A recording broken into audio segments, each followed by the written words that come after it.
ተናስተልኝ ክብራትና ክብራን የዩቲዩብ ቻናል ቤተሰቦች የሳቱን ሰበር መረጃዎች ይዤ ቀርብ ያለው እስከ ፍጻሜ አብራችሁኝ ቆዩ። በርከት ያሉ ዓለም አቀፍ መረጃዎች በየሰዓታቱ ልዩነት እየወጡ ነው። እነዚህ መረጃዎች ዩቲዩብ ላይ ሲጫኑ ቀድመው ለእናንተም የማስታወቂያ መልእክት ወይም ኖቲፊኬሽን እንዲደርሷችሁ የዩቲዩብ ቻናሌን ሰብስክራይብ በማድረግ የደወል ምልክቷን መጫን አትዘንጉ። ወደ መረጃዎቹ አልፋለሁ። ለአራተኛ ቀን እየቀጠለው የእስራኤልና የኢራን ውጊያ ከባድ ዋጋ አስከፍሎ አድሯል። በእስራኤልም በኢራንም ከባድ ውድመት መመዝገቡ ተነግሯል። ኢራን በሚሳኤል የደበደበቻት የእስራኤሏ ሃይፋ ከተማ ጨለማ ሆና ማደሯ ነው የተነገረው። በጣም በርካታ የእስራኤል አካባቢዎችም በኢራን ሚሳኤሎች መመታታቸው ተዘግቧል። እንዲሁም እስራኤልም በኢራን ውስጥ ከፍተኛ የአየር ድብደባ አካሂዳ የኢራን ከፍተኛ የስለላ ኃላፊን ጨምሮ 2 ጀነራሎችን መግደሏን ንጋቱን አሳውቃለች። በሌላ በኩል ደግሞ እንዲሁ የኢራን ከፍተኛ የጦር አመራር ለመላው እስራኤላውያን አካባቢውን ለቃችሁ ውጡ፣ ከዛሬ ጀምሮ ከፍተኛ የሆነና ውድመት የሚያደርስ ጥቃት ልንጀምር ነው ብለዋል። የፈንጂ መደበቂያ ውስጥ መንግስታችሁ ግቡ ቢላችሁም አትስሙ፣ የፈንጂ መደበቂያዎችን የሚፈነቅል ከባድ ጥቃት ነው የምናደርሰው ብለዋል ኢራኖች በሰጡት ማስጠንቀቂያ። በዚህም እስራኤላውያን አካባቢውን ለቀው እንዲወጡ ትዕዛዝ ሰጥተዋል። በሌላ በኩል በተሰማው መረጃ የእስራኤል መንግስት የአሜሪካ መንግስት ጦርነቱን እንዲቀላቀልና አብሮት ኢራንን እንዲዋጋ ዳግም መጠየቁ ተነግሯል። የአሜሪካ መንግስትም ሁኔታውን ውድቅ አድርጎ ጦርነቱን የሚቀላቀልበት ምንም ማግባብ እስካሁን አላገኘውም ብሏል። በጉዳዩ ዙሪያ ተጨማሪ ዝርዝር ዘገባዎችን የማስደምጣችሁ ነው የሚሆነው። በሌላ ዜና ደግሞ እንዲሁ የአሜሪካው ፕሬዝዳንት ዶናልድ ትራምፕ በኢትዮጵያን ጨምሮ በ36 ሀገራት ዜጎች ወደ አሜሪካ እንዳይገቡ ሊያግዱ መሆኑን ዘጋርዲያን ዘግቧል። ዘጋርዲያን በኢትዮጵያን ጨምሮ በ36 ሀገራት ላይ ትራምፕ ሊወስዱ ስላቀዱት የጉዞ እቀባ ጉዳይ ያወጣውን መረጃ በዝርዝር የማስደምጣችሁ ሁለተኛው መረጃ ይሆናል። እስከ ፍጻሜ ቆዩ። ዝርዝር መረጃውን አድምጡ ግብዣይ ነው። ወደ መረጃዎቹ አለፍኩ። አብረን እንከታተለው። ሰበር ዜና። በእያንዳንዱ ዕለት ከጀት በሚተኮሱና ከሩቅ ርቀት ተወንጫፊ ሚሳኤሎች እየታመሰ የሚገኘው መካከለኛው ምስራቅ አሁንም አራተኛ ሌሊቱን በውጥረት አሳልፈዋል። ኢራን ምሽቱን በእስራኤል ላይ የጀመረችውን የመልሶ ማጥቃት እርምጃ በከፍተኛ ሁኔታ በሰነዘረችው የሚሳኤል ጥቃት በእስራኤል የተለያዩ አካባቢዎች ላይ ከባድ ጉዳት ማድረሱን የእስራኤል ጦር ሲያስታውቅ፣ የእሳት አደጋ ተከላካዮችም በሜዲትራኒያን የባህር ዳርቻ የተነሳውን እሳት ለማጥፋት እየሞከሩ እንደሚገኙ ተዘግቧል። በተመሳሳይ በዛሬው ዕለት ሌሊትም የእስራኤል የጦር ጀቶች በኢራን ውስጥ የተለያዩ ኢላማዎችን በመደብደብ ላይ እንደሚገኙ ተነግሯል። የእስራኤል ጦር ለህዝቡ ባወጣው ማስታወቂያ ሌሊቱን በመደበቂያ ውስጥ የከረሙት እስራኤላውያን ንጋቱን ከመጠለያ ውስጥ እንዲወጡ የገለጸ ሲሆን የነፍስ አድን ሰራተኞችም በተለያዩ ፍርስራሾች አካባቢ ከፍርስራሾች ውስጥ የሞቱ ሰዎችን ፍለጋ ወይም የተጎዱ ሰዎችን ለማዳን ስራ እየሰሩ እንደሆነ ገልጸዋል። የእስራኤል ቀዳሚ የሕክምና እርዳታ ሰጪ ተቋም የሆነው ማገን ዴቪድ አዶም በበኩሉ ባወጣው መግለጫ በባህር ዳርቻዋ በምትገኘው የሃይፋ ከተማ የነፍስ አድን ቡድኖች መሰማራታቸውን የሚያሳይ የምስል ዜና አውጥቷል። በምስሉ ላይ በርካታ መኪኖች በእሳት ጋይተው የመኖሪያ መንደሮችም በእጅጉ በፍንዳታ ተጎድተው አሳይቷል።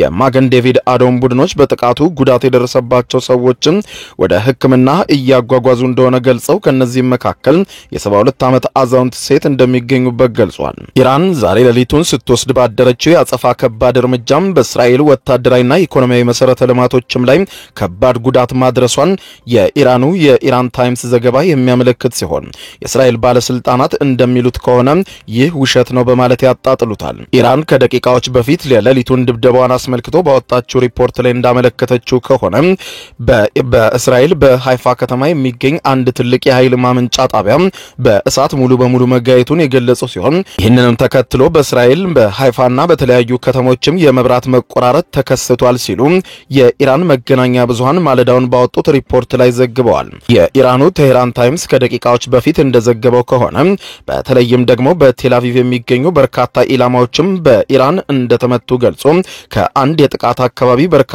አምቡላንሶች አስክሬኖችን ለመሰብሰብ መሰባሰባቸውን የሚያሳዩ ቪዲዮዎችንም አሰራጭተዋል። ከእኩለ ሌሊት ጀምሮ ኢራን በኔጌቪ በርሃና በኪሪያት የሚገኙ የስትራቴጂካዊ ቦታዎችን እንዲሁም ሌሎችም በሃይፋ አካባቢ የሚገኙ ኢላማዎችን ኢላማ አድርጋ እንደነበር ገልጾ ጥቃቱም በእነዚህ አካባቢዎች በሚገኙ ወታደራዊና ኢኮኖሚያዊ መሰረተ ልማቶች ላይ ከፍተኛ ውድመትን አስከትሏል ብለዋል። በተደጋጋሚ በኢራን ጥቃት ኢላማ የሆነው የኔጌቭ በረሃም የዲሞና የኒውክሌር ማዕከልና ሌሎችም በሚስጥር የተቀመጡ የሚሳኤል ማስወንጨፊያ ጣቢያዎችም እንደያዘ ይታመናል። ኪሪያት ጋት የተባለው አካባቢ በተለይም ደግሞ ለእስራኤል ወታደራዊ ቴክኖሎጂ ወሳኝ የሆነውን የሴሚኮንዳክተር ማምረቻ ማዕከል እንደነበረም ታውቋል። ኢራን ዛሬ ማለዳውን ባወጣችው መግለጫ እንዳስታወቀችውም ጦርነቱም እስራኤል እጅ እስክትሰጥና ይህንን መሰሏን ጥቃት እስክታቆም ድረስ ጥቃቱ ተከታትሎ ይቀጥላል ብላለች። ኢራን ረዘም ላለ ጊዜ ለሚቆይ ጦርነት ራሴን አዘጋጅቻለሁ ያለች ሲሆን ጥቃቴም ከቀን ወደ ቀን እየከፋ ይሄዳል ስትል አስታውቃለች። በሌላ በኩል እስራኤልም ሌሊቱን በፈጸመችው ከፍተኛ ጥቃት የኢራንን የስለላ ድርጅት ኃላፊዎችና ወታደራዊ አመራሮችን በዛሬው ዕለት መግደሏ ተነግሯል። እስራኤል ሌሊቱን በፈጸመችው የአየር ድብደባ የኢራን አብዮታዊ ዘብ IRGC የስለላ ድርጅት ኃላፊን ጨምሮ ሌሎችም ተጨማሪ 2 ጀነራሎች መገደላቸው ተነግሯል። የኢራን አብዮታዊ ዘብ የስለላ ድርጅት ኃላፊ ጀነራል መሐመድ ካዜሚ፣ ምክትል የደህንነት ኃላፊ ጀነራል ሐሰን ሞሃቅ እንዲሁም ከፍተኛ የስለላ መኮንን ጀነራል መሆሰን ባግሪ መሆናቸው ነው የኢራን የሀገር ውስጥ መገናኛ ብዙሃን የዘገቡ። በሌላ በኩል የእስራኤሉ መገናኛ ብዙሃን ቻናል 14 እንደዘገበው ከሆነ የጠቅላይ ሚኒስትር ቤንያሚን ኔታንያሁ የእስራኤል መንግስት የጀመረው ወታደራዊ ዘመቻን በኢራን ላይ በማጠናከር በተለይም በኢራን ውስጥ ከፍተኛ የሆነ ትርምስ ለመፍጠርና የኢራኑን መንግስት ለማስወገድ የመጨረሻው እቅድ እንደሆነ አመልክቷል። የቻናሉ የዲፕሎማቲክ ዘጋቢ የሆነው ታሚር ሞራግ እንዳለው ከሆነ ጠቅላይ ሚኒስትር ቤንያሚን ኔታንያሁና በእስራኤል መከላከያ ሚኒስትር እስራኤል ካንትስ የጸደቀው አዲሱ በኢራን ላይ እየተካሄደ ያለው የጥቃት እቅድ ዋና ዓላማው ቴህራንን በእጅጉ በመደብደብ ኢራናውያን ከፍተኛ ስጋት ውስጥ እንዲገቡ በኋላ የኢራኑን የአያቶላን አገዛዝ እንዲጥሉ የሚያደርግ ነው ብሎታል። ዘጋቢው በኋላም ዘግይቶ በማህበራዊ ትስስር ገጹ ኤክስ ላይ ሰፈረው ጽሁፍ በእስራኤል መሬት ላይ ለደረሰው ጥቃት ምላሽ ለመስጠትና በኢራን መንግስት ላይ ከፍተኛ ጫና ለመፍጠር እንዲሁም አገዛዙን ለመጣን በቴህራን የሚገኙ የመንግስት ኢላማዎችና ህዝባዊ ቦታዎች ላይ ከባድ ጥቃት ይሰነዘራል። ይህንንም ተከትሎ ከነዚህ አካባቢዎች ከፍተኛ ቁጥር ያለው ህዝብ እንዲፈናቀል ይደረጋል። ከዚያ በኋላም በሂደት የኢራን መንግስት እንዲገለበጥ ይሆናል ብለዋል። ይህ እቅድ የተነደፈው ከቴህራን የጅምላ የህዝብ ፍልሰትን ለመቀስቀስና ህዝቡም በጦርነቱ ተማሮ በመንግስቱ ላይ እንዲነሳ ለማድረግ ነው ብሏል። ታሚር ሞራግ ስማቸው ያልተጠቀሰ አንድ ከፍተኛ የደህንነት ባለስልጣንን ዋቢ በማድረግ እቅዱ በየዕለቱ እየተጠናከረ ይሄዳል፣ ውጤትም ያስገኛል ማለታቸውን ዘግቧል። ይህ በእንዲህ እንዳለ የእስራኤል የውጭ ጉዳይ ሚኒስትር ጊዲዮን ሳር ከዚህ ቀደም ከሲኤንኤን ቴሌቪዥን ጋር ባደረጉት ቃለ መጠይቅ እስራኤል በኢራን ውስጥ የመንግስት ለውጥ ለማምጣት እንደምትፈልግ ገልጸው ይህ የኢራን ህዝብ የሚወስነው ጉዳይ ነው፣ ከኢራን ህዝብ አብረን እንቆማለን ሲሉ ተደምጠዋል። በሌላ በኩል እስራኤል ዳግም የአሜሪካን እገዛ መጠየቋ ተሰምቷል። እስራኤል በኢራን ላይ ለከፈተችው ወታደራዊ ዘመቻ አሜሪካ አሁንም አብሯት እንድትቆምና የእስራኤልን ውጊያ እንድትዋጋ ጠይቀዋል። ነገር ግን የአሜሪካው ፕሬዝዳንት ዶናልድ ትራምፕ በዚህ ውጊያ ለመግባት አሁንም አሜሪካ በቂ ምክንያት የላትም ሲሉ አጣጥለዋል። የእስራኤል መንግስት የፕሬዝዳንት ዶናልድ ትራምፕን አስተዳደር በኢራን የኒውክሌርና ወታደራዊ ማዕከላት ላይ በሚሰነዘር ጥቃት እንዲሳተፍ መጠየቋን 2 የእስራኤል ባለስልጣናት ለዜና ክፍል ያረጋገጡ ሲሆን አንድ አሜሪካዊ ባለስልጣን የእስራኤልን ጥያቄ ያረጋገጡ ሲሆን የትራምፕ አስተዳደር በአሁኑ ወቅት ግጭቱን ለመቀላቀል እያሰበ እንዳልሆነ በዘገባውም አመልክተዋል። እስራኤል የአሜሪካ ድጋፍ በዋናነት የምትፈልገው ከምድር በታች የሚገኘውን የኢራንን የፎርዶ ዩራኒየም ማበልጸጊያ ማዕከል ለማውደም አቅም በማነሱ መሆኑን የተገለጸ ሲሆን ዘገባው እንዳመለከተው ይህ ተግባር እስራኤል በራሷ ወታደራዊ አቅም ብቻ ማከናወን እንደከበዳትና የኢራንን በጥልቀት ላይ የተገነባውን የኒውክሌር ማዕከል ለማውደም አሜሪካ የግድ ይሁንታ መስጠትና በወታደራዊ ኃይል መሳተፍ እንዳለባት ያመለክታል። አንድ ስማቸው ያልተጠቀሰ የዋይት ሃውስ ከፍተኛ ባለስልጣን ለመገናኛ ብዙሃን በሰጡት መግለጫ እስራኤል በኢራን ላይ በምትወስደው እርምጃ አሜሪካ ምንም ቢከሰት ሊቆም የሚችል አይደለም፣ ነገር ግን ኢራን ፈቃደኛ ከሆነች ይህንን ግጭት በሰላማዊ መንገድ ለመፍታት የሚያስችል የተሳካ ድርድር ከአሜሪካ ጋር ማድረግ አለባት በማለት ገልጸው ነገር ግን በአሁኑ ሰዓት የአሜሪካ ጥቅም ስላልተነካም ጦርነቱን የምንቀላቀልበት ጊዜ አይደለም ብለዋል። በዚህ ቀደም አክሲዮስ ኒውስም ባወጣው ዘገባ ፕሬዝዳንት ትራምፕ ከጠቅላይ ሚኒስትር ቤንያሚን ኔታንያሁ ጋር ባደረጉት ንግግር ኔታንያሁ አሜሪካ ጦርነቱን እንድትቀላቀላቸው ጠይቀው ነበር። ይህ ከእስራኤል በኩል የተነሳው ጥያቄና የጦርነቱን ተቀላቀሉን ጥሪ በርካታ አሜሪካውያን በማህበራዊ ትስስር ገጾች እየተከላከሉት ይገኛሉ። ለእስራኤል አሜሪካዊ ወታደር የሚሞትበት ምንም ምክንያት የለም፣ ጦርነቱ ተጀምሯል፣ ጦርነቱ የእስራኤል እንጂ የአሜሪካ አይደለም ብለዋል። ኔታንያሁ ግን ምሽቱን በሰጡት መግለጫ ጦርነቱ የእስራኤል ብቻ አይደለም የአሜሪካም ነው፣ ኢራን ኒውክሌር ከታጠቀች የምታጠፋው አሜሪካንም ጭምር ነው፣ ስለዚህ አሜሪካውያን አብረው ሊቆሙና ጦርነቱን ሊቀላቀሉን ይገባል ሲሉ ይፋዊ ጥሪ አቀርበዋል። ሆኖም ግን ለኔታንያሁ ምላሽ የሰጡ አንዳንድ የምክር ቤት ኃላፊዎች አሜሪካ ለሚሰነዘርባት ጥቃት የማንንም እርዳታ ሳትጠይቅ በራሷ ጥቃቱን መመለስ ትችላለች፣ አሁን ላይ የአሜሪካ ጥቅም ባልተነካበት ሁኔታ እንዴት አሜሪካ የእስራኤልን ጦርነት ትቀላቀላለች ሲሉ ጠይቀዋል። የፕሬዝዳንት ዶናልድ ትራምፕ ማስተዳደር ይህንን ጦርነት ከመቀላቀል በፍጥነት ራሱን እንዲያቅብም አሳስበዋል። በሌላ በኩል እስራኤል በኢራን ውስጥ ያደረሰችውን ውድመት አስመልክቶ ደግሞ የኢራን ጦር ከፍተኛ መኮንን የሆኑት ኮሎኔል ሮዛ ሳያድ ዛሬ ንጋቱን መግለጫ ሰጥተዋል። ዛሬ ንጋቱን በሰጡት መግለጫ ሀገራቸው ኢራን በእስራኤል ላይ በምትሰጠው አውዳሚ ምላሽ በመላው እስራኤል የተያዙ ግዛቶችን እንደሚያዳርስ አስታውቀው የእነዚህም አካባቢዎች ነዋሪዎች የተሰጠውን ማስጠንቀቂያ በቁም ነገር ወስደው ከአካባቢያቸው ለቀው እንዲወጡ ማሳሰቢያ ሰጥተዋል። የኢራኑ የጦር ኃላፊ እንዳሉት ከሆነ ይህ መልእክት ለመላው እስራኤላውያን ነው፣ አካባቢውን ለቀው እንዲወጡ እናሳስባለን፣ አውዳሚና አስፈሪ የሆነው የኢራን ጥቃት ገና አልተጀመረም ብለዋል። ኮሎኔሉ ይህንን ጠንካራ ማስጠንቀቂያ የሰጡት የእስራኤል መንግስት ባሳለፍነው አርብ ማለዳ ባልተጠበቀ ሁኔታ በኢራን ላይ የጀመረውንና የቀጠለውን የጥቃት እርምጃ ተከትሎ መሆኑን የታስኒም የዜና ወኪል ዘግቧል። ኮሎኔል ሬዛ ሳያድ በቤንያሚን ኔታንያሁ የሚመራው እርሳቸው እንደሚገልጹት ተስፋ የቆረጠውና ወንጀለኛ የሆነው የእስራኤል መንግስት በማለት ጠርተው በኢራን ላይ የፈጸመውን ጥቃት እናወግዛለን ብለዋል። አክለውም የኔታንያሁ መንግስት በዛሬው ዕለት ሌሊት በኢራን ላይ ለፈጸመው ጥቃት አከርካሪውን የሚሰብርና ከባድ የሆነ አስተማሪና የሚያጸጽት እርምጃ በእስራኤል ላይ ለመውሰድ እንገደዳለን ብለዋል። ከሰዓታት በኋላ ሌላኛው ዙር አጸፋችን ይጀምራል፣ ያም ከባድና ታይቶ የማይታወቅ ይሆናል ብለዋል። የኢራን ተዋጊዎች አውዳሚ ምላሽ መላውን የተያዙ የፊሊስጤም የቀድሞ ግዛቶችንና የአሁኑን የእስራኤል አካባቢዎችን የሚያጠቃልል መሆኑን ገልጸው ኮሎኔሉ ሲናገሩ የነዚህ ግዛት ነዋሪዎችም የተሰጠውን ማስጠንቀቂያ በቁም ነገር ወስደው አካባቢውን ለቀው እንዲሸሹ አሳስበዋል። የምናደርሰው ጥቃት ከዕለት ወደ ዕለት እየከፋ ነው ያሉት እኚሁ የኢራኑ ኮሎኔል አሁን የምንወስደው እርምጃ ደግሞ የበለጠ በመሆኑ አካባቢያቸውን ለቃቸው ለኑሮ ምቹ ወደሆነ አካባቢ በፍጥነት ሂዱ ሲሉ ለእስራኤላውያን መልእክት አስተላልፈዋል።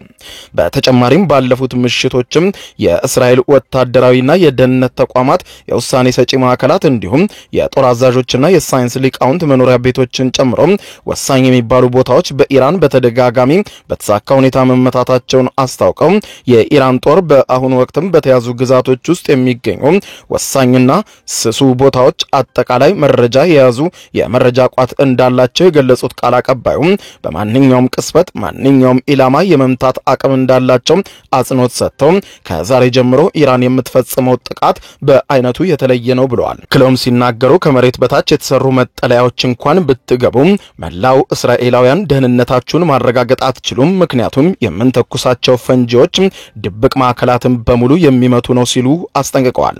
ክለውም ለመላው እስራኤላውያን በማለት ባስተላለፉት መልእክትም ጠቅላይ ሚኒስትራችሁ ቤንያሚን ኔታንያሁ የግልና የቤተሰቡን ጥቅም ለማሳካት ሲል በእኛ ላይ በፈጸመው ጥቃትና በጀመረው ጦርነት እየተለበለበ ነው በማለት ገልጸው የሚያጸጽት እርምጃ እኛም እየወሰድንበት ነው ብለዋል። መካከለኛው ምስራቅ የቀጠለው ጦርነት አሁንም የተባባሰ ሲሆን ነገሮች ከቁጥጥር ውጪ እየሆኑ ይመስላል። በሌላ ዜና አሜሪካ ኢትዮጵያን ጨምሮ በ36 ሀገራት ዜጎች ላይ የጉዞ እገዳ ልትጥል እንደሆነ ተሰማ። የአሜሪካው የፕሬዝዳንት ዶናልድ ትራምፕ አስተዳደር ኢትዮጵያን ጨምሮ የ36 ሀገራት ዜጎች ወደ አሜሪካ እንዳይገቡ ለማገድ ሐሳብ እንዳለው ሮይተርስና ዋሽንግተን ፖስት የተመለከቱት የሀገሪቱ ውጭ ጉዳይ መስሪያ ቤት ውስጣዊ ሰነድ ያመለክታል። በውጭ ጉዳይ ሚኒስትሩ ማርኮ ሩቢዮ የተፈጸመው ለዲፕሎማት የተዘጋጀው ሰነድ ላይ በቀጣይ ዜጎቻቸው ላይ እገዳ ሊጣልባቸው የታሰቡ 36 ሀገራት ዝርዝር የሰፈረ ሲሆን አገራቱ ከእገዳው ለማውጣት ማከናወን የሚጠበቁባቸውን ማስተካከያዎችም ተካተውበታል ተብሏል። ሰነዱ ዜጎቻቸው ወደ አሜሪካ እንዳይገቡ ሙሉ በሙሉ ከፊል እገዳ የሚጣልባቸው ሀገራትን በመለየት ያሉባቸው ችግሮችን በማስቀመጥ ይህ እገዳ ተግባራዊ ከመሆኑ በፊት አገራቱ የሚጠበቅባቸውን መመዘኛዎችና ማስተካከያዎችም እንዲያደርጉ የ2 ወራት ጊዜ እንደሚሰጣቸውም ተጠቅሷል። ባለፈው ሳምንት ማብቂያ ላይ ለሚመለከታቸው ዲፕሎማቶች የተሰራጨው ሰነድ የውጭ ጉዳይ መስሪያ ቤቱ የተቀመጡ መመዘኛዎችና ግዴታዎችን በ60 ቀናት የማያሟሉ ከሆነ ሙሉ በሙሉ ወይም ከፊል የጉዞ እገዳ የሚጣልባቸው አሳሳቢ ሆኑ 36 ሀገራትን ለይቷል ማለቱን ሮይተርስ አስነብቧል። በአሜሪካ ውጭ ጉዳይ መስሪያ ቤት በተዘጋጀው ሰነድ ላይ ሙሉ ለሙሉ ወይም በከፊል ዜጎቻቸው ወደ ሀገሪቱ እንዳይገቡ ሊደረጉ እንደሚችሉ የተጠቀሱት 36 ሀገራት መካከል 25ቱ ከአፍሪካ ሲሆኑ አንዷ ኢትዮጵያ ናት ተብሏል። ባሳለፍነው ግንቦት ወር ላይ ኤርትራ፣ ሱዳንና ሶማሊያን ጨምሮ 7 የአፍሪካ ሀገራት ባሉባቸው 12 ሀገራት ላይ ፕሬዝዳንት ትራምፕ የሀገራቸውንና የሕዝባቸውን ደህንነት ለመጠበቅ በሚል ትዕዛዝ ፈርመው ተግባራዊ መሆኑ ይታወሳል። በቀድሞው የእገዳ ውሳኔ ውስጥ የኢትዮጵያ ጎረቤት ከሆኑት 6 ሀገራት መካከል 3ቱ የተካተቱ ሲሆን ከ2 ወራት በኋላ ተግባራዊ ሊሆን ይችላል በተባለው ሰነድ በአሁኑ የውጭ ጉዳይ መስሪያ ቤት ሰነድ ውስጥ ደግሞ ኢትዮጵያም ተካታለች። ይህ ውሳኔ ተግባራዊ የሚሆን ከሆነ ሁሉም የአፍሪካ ቀንድ ሀገራት ዜጎች ወደ አሜሪካ እንዳይገቡ እገዳ የተጣለባቸው ይሆናል ተብሏል። ከኢትዮጵያ ጎረቤቶች መካከልም ከዚህ እገዳ ነፃ የምትሆነው ኬንያ ብቻ እንደሆነች ተመልክቷል። 25 የአፍሪካ ሀገራት ከተካተቱበት የእገዳ ውሳኔ ሐሳብ ከቀረበባቸው የአፍሪካ ሀገራት መካከል ጅቡቲ፣ ደቡብ ሱዳን፣ ግብጽ፣ ኡጋንዳ፣ ታንዛኒያና ናይጄሪያ ይገኙበታል። ሰነዱ ዜጎቻቸው ወደ አሜሪካ እንዳይገቡ ሊያደርጉ በታሰቡት ሀገራት ላይ የውጭ ጉዳይ መስሪያ ቤቱ አሳሳቢ በማለት የተለያዩ ምክንያቶችንም አስቀምጧል። አንዳንድ ሀገራት ደግሞ ከአሜሪካ እንዲወጡ የታዘዙ ዜጎቻቸውን ለመቀበል አመቺ ሁኔታን ለመፍጠር ተባባሪ አይደሉም የተባሉ ሲሆን ሌሎቹ ደግሞ ቪዛ አግኝተው ወደ አሜሪካ የገቡ ዜጎቻቸውን ለመቆየት ከተፈቀደላቸው ጊዜ ገደብ በላይ መቆየታቸው ለእገዳው ሰበብ ከሆኑት ውስጥ ይገኛሉ ተብሏል። በተጨማሪም የሀገራቱ ዜጎችም በአሜሪካ ውስጥ በተፈጸሙ የሽብር ተግባራት ውስጥ ተሳታፊ መሆናቸው ወይም ጸረ ሴማዊ ጸረ አሜሪካ በሆኑ እንቅስቃሴዎች ውስጥም ተሳታፊ መሆናቸው ለእገዳው ምክንያት ነው ብሎታል።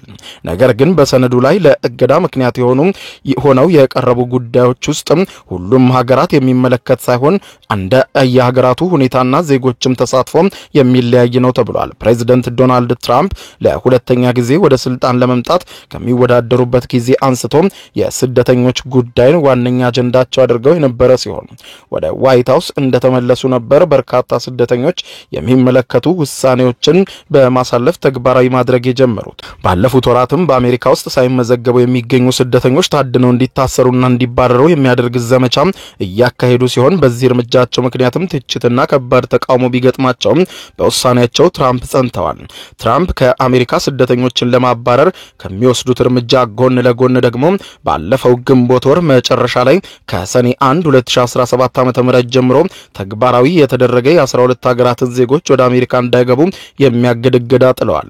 የውጭ ጉዳይ መስሪያ ቤታቸው ይህንን የተለያዩ ሀገራትን ዜጎች ወደ አሜሪካ እንዳይገቡ የሚከለክለው እገዳን በማስፋት የተጨማሪ 36 ሀገራትን ዜጎች ወደ አሜሪካ እንዳይገቡ የሚያደርግ ውሳኔ ሐሳብም አቀርቧል ተብሏል።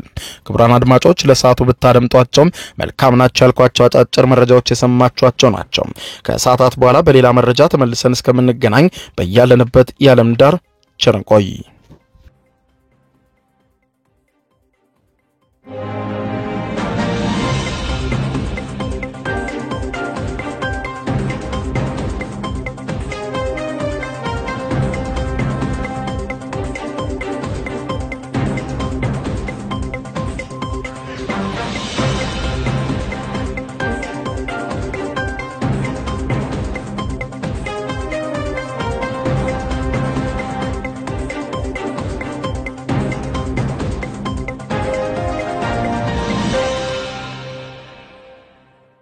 የዩቲዩብ የስኬት ሚስጥሮችን በዝርዝር የያዘው የአቤል ብርሃኑ የወይኗ ልጅ አዲስ መጽሐፍ በገበያ ላይ ዋለ። ዩቲዩብ ለመጀመር በአጭር ጊዜ ስኬትን ለመቀዳጀት አስበዋል? ዩቲዩብ ጀምረው ሚስጥሮቹ አልገባ ብለውታል? እንግዲያውስ አዲሱ በዩቲዩብ 2 የወርቅ 3 የብር ሽልማቶችን ያገኘው የአቤል ብርሃኑ የወይኗ ልጅ የዩቲዩብ ሚስጥሮች መጽሐፍ በዝርዝር ሁሉንም ያብራራሉታል። ዛሬውኑ ገዝተው ህልሞን እውን የሚያደርጉበትን የዩቲዩብ የስኬት መንገድ ይጀምሩ። በውጭ ሀገራት ለምትገኙ ከአማዞን ላይ ብታዙ በቀናት ውስጥ ደጁ ይደርሳል። የአማዞን ሊንኩን እዚህ ቪዲዮ ኮሜንት ላይ ያገኙታል። በሀገር ውስጥ ለምትገኙ በ0949 13 0000 ቴሌግራም ላይ ይዘዙ። ካሉበት ቦታ እናደርሳለን። የዩቲዩብ ሚስጥሮች ዘመኑ ጋር ተፈላጊ መጽሐፍ